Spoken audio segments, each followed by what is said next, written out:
Hello everyone and welcome back to Goopers, the only show with the host who has 72 incurable diseases, and today we'll be talking about Splatoon 3's Salmon Run mode. Obviously I'm very qualified to talk about this, just listen to what my friends are telling about my gameplay skills. Use squid roll at inopportune moments. Wow, that sure sounded like I'm a good player. I definitely aren't asking for this after I've already made the video, so you know, it has to be true.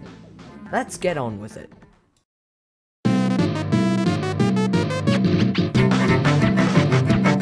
Salmon Run is a mode that was first introduced in Splatoon 2. It consists of a boss rush, but you have to collect these eggs that every single one drops. You can only carry one egg at a time, and you have to take it back to the basket after defeating a boss. Little mini salmonids and regular salmonoids will actually try and attack you during this period. There's also the inclusion of a very rare boss to spawn. Basically, you fill up this little meter on the right hand side of your main menu and you can fight a very tough boss. I think I'm pronouncing this right, Kahorazuna, where your egg launcher becomes an egg cannon, which is a super powerful weapon, allowing you to not only one-shot regular bosses, but to also be able to deal massive, and I mean massive amounts of damage to Kahorazuna themselves. It's really weird to do for the first time, and no matter whether you beat the extra wave or not, you won't rank up or rank down, or, you know, heck, even gain different amounts of scales. But it does add to the actual game experience. Your goal, or should I say, your aim, is to get the most golden eggs in this period of time that you can, without your entire team dying, or not collecting enough of the eggs. You've got to meet a quota. You can revive people who are dead by simply aiming your gun and firing ink into their life buoy, which revives them, or you can be revived at the end of a round if, say, you died at the last second by just spawning in again. All of the weapons and the stage rotations are random and decided just, I guess, on the fly. Randomness in weapons is also a really big factor, as it has some exclusive weapons that are only in Salmon Run. The Grizzco weapon brand is usually very different weapon types, but they are extremely powerful. Sure, the Slosher and the Bella might eat away at your ink tank. I mean, those things are ink-consuming beasts, but other weapons such as the legendary Grizzco Tri-Stringer is just one of the best weapons you will ever see in Salmon Run. It makes everything 10 times easier and can literally deal maximum damage just from charging. If a Kahorazuna sees this, it's gonna die.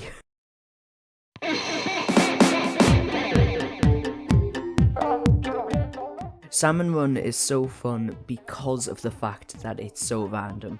It's such a weird and wacky experience to have for the first time. If you can imagine playing just a regular game of Splatoon, you know, you ink the turf, you win the game, and then you buy the sequel and you think, Salmon Run, what is that? And you go and try and play it. You're gonna start inking turf or head towards an objective, and you're gonna instantly fail. It's not a very easy thing to do. However, it becomes fun due to the fact that it gets completely chaotic. There is no way to know what you're going to be doing next besides, oh no, a boss salmonoid spawned. That's the only indication you get. Given everything that's working against you, you get a complete sense of fulfillment after completing a round. I mean, seriously, you complete a round and it's like, oh my goodness, I did it. Oh, thank goodness, it all happened perfectly. You get the idea.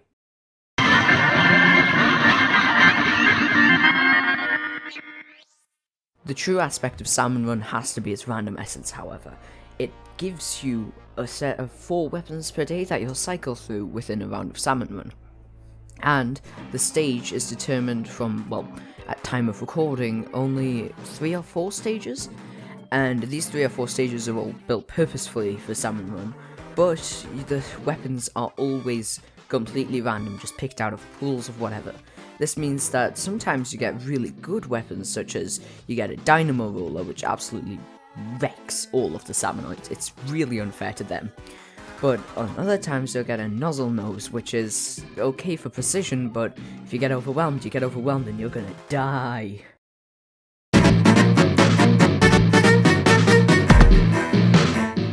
The game also gives you a really good incentive to continue. Not only does it actually show you how close you are to getting the next bonus, as it labels it, but when you get the bonus, it's still completely random. You can work up to getting a super bonus, which was worth a lot more, obviously, or you can just get the bonus and piece of gear for that rotation. For instance, here we can see I have 3 little balls left, and inside, well, 3 pieces of gear that I did have. I guess that does demonstrate exactly how the game works, exactly how it's just so random, and how that works towards it being one of the best modes in Splatoon.